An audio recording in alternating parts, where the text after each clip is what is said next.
Assalamualaikum warahmatullahi wabarakatuh. Halo anak-anak kelas 5, jumpa lagi dalam pembelajaran tematik. Kali ini tentang letak geografis Indonesia dan dampaknya. Dari tema 1, subtema 3, pembelajaran 3 dan 4. Selamat belajar. Tujuan pembelajaran kita kali ini agar kalian dapat 1. Mengetahui letak geografis Indonesia dan dampaknya. Menyebutkan nilai-nilai sila Pancasila dalam kehidupan sehari-hari. Yang ketiga, menentukan ide pokok dalam sebuah paragraf. Kita tahu negara Indonesia secara geografis letaknya berada di 2 benua dan 2 samudera. Dilihat dari letaknya, dari segi ekonomi sangatlah menguntungkan karena Indonesia menjadi salah satu jalur perdagangan dunia yang ramai dilewati. Negara Indonesia disebut juga dengan negara maritim atau kepulauan. Negara maritim adalah suatu negara yang memiliki perairan yang sangat luas. Perairan dan kepulauan menyimpan banyak kekayaan dan potensi ekonomi yang tinggi. Potensi ekonomi akan membuka lapangan pekerjaan dan berbagai macam profesi seperti nelayan, petambak garam, petambak udang, pengusaha ikan asin, pengusaha kerupuk ikan, dan lain-lain. Selain itu, dari letaknya negara kita mempunyai dampak pada sosial dan budaya. Dengan banyak pedagang yang singgah, yang memiliki latar belakang budaya dan bahasa yang berbeda, sehingga secara perlahan adat dan budaya yang dibawa tersebut akan bercampur baur bahkan melebur dengan budaya asli Indonesia. Kalau begitu, apa sih dampak yang timbul akibat letak dan kondisi geografis negara kita sebagai negara maritim dan kepulauan?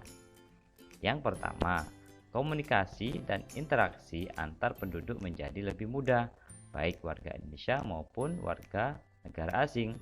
Hal ini didukung adanya kemajuan teknologi di dalam pelayaran antar pulau dan antar negara. Yang kedua, terjadi pembauran, percampuran ataupun peleburan nilai-nilai antar pulau dan antar negara.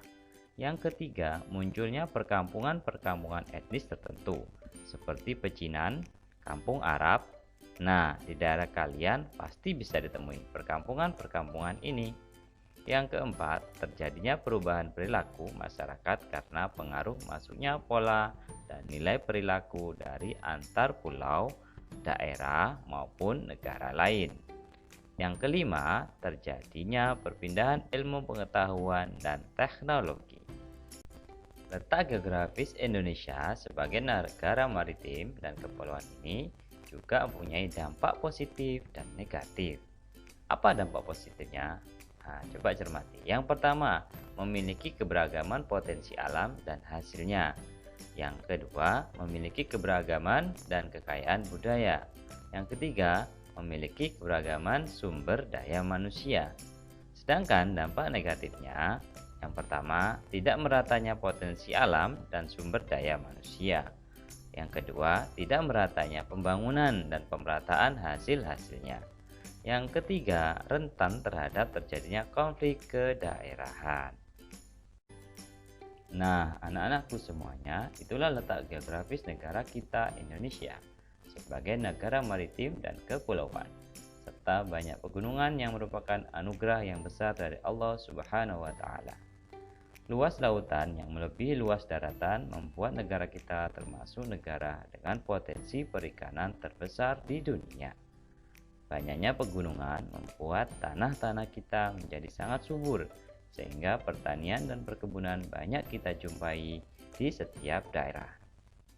Allah Subhanahu wa Ta'ala berfirman, "Wa huwallazi sakhkharal bahra litakulu minhu lahman thariyan wa tastakhriju minhu khilyatan talbasunaha wa taral fulka mawakhira fihi wa litabtaghu min fadlihi wa la'allakum tashkurun." Dan dialah Allah yang menundukkan lautan untukmu agar kamu dapat makan daging yang segar, ikan darinya. Dan dari lautan itu kamu mengeluarkan perhiasan yang kamu pakai. Kamu juga melihat perahu berlayar padanya, dan agar kamu mencari sebagian karunia-Nya dan agar kamu bersyukur. Quran Surat An-Nahl ayat 14. Allah Subhanahu wa taala memberikan banyak rezeki kepada manusia. Karena itu, ada yang berasal dari daratan dan ada yang berasal dari lautan. Bersyukurlah kita tinggal negara yang Allah beri kekayaan alam yang berlimpah. Nah, anak-anakku, sekarang kita amati gambar berikut ini. Gambar apakah ini? Betul sekali, gambar hutan yang terbakar. Hutan juga banyak ditemui di Indonesia. Kebakaran hutan sering terjadi di Indonesia. Coba telaah wacana berikut ini ya. Bacaan tentang kebakaran hutan ini ada di buku tematik halaman 169. Baca baik-baik dan cermati ya. Oke, di pembelajaran yang lalu kalian telah belajar ide pokok. Masih ingat bukan? Nah, untuk mengingat pembelajaran tentang ide pokok dan bagaimana cara menentukan ide pokok, perhatikan cara berikut ini. Langkah-langkahnya, yang pertama, membaca kalimat dalam paragraf satu demi satu. Yang kedua, menentukan inti paragraf tersebut. Nah, inti paragraf itulah yang disebut sebagai ide pokok atau pikiran utama. Nah, sudah ingat bukan? Sekarang coba kalian tuliskan ide pokok pada setiap paragraf dari wacana kebakaran hutan yang berada di halaman 170 di buku tematik kalian. Kerjakan dengan cermat dan baca berulang-ulang tiap paragrafnya.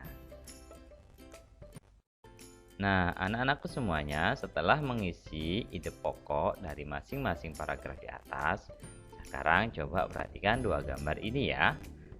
Nah, setelah memperhatikan, hubungkan dengan sila-sila dalam Pancasila.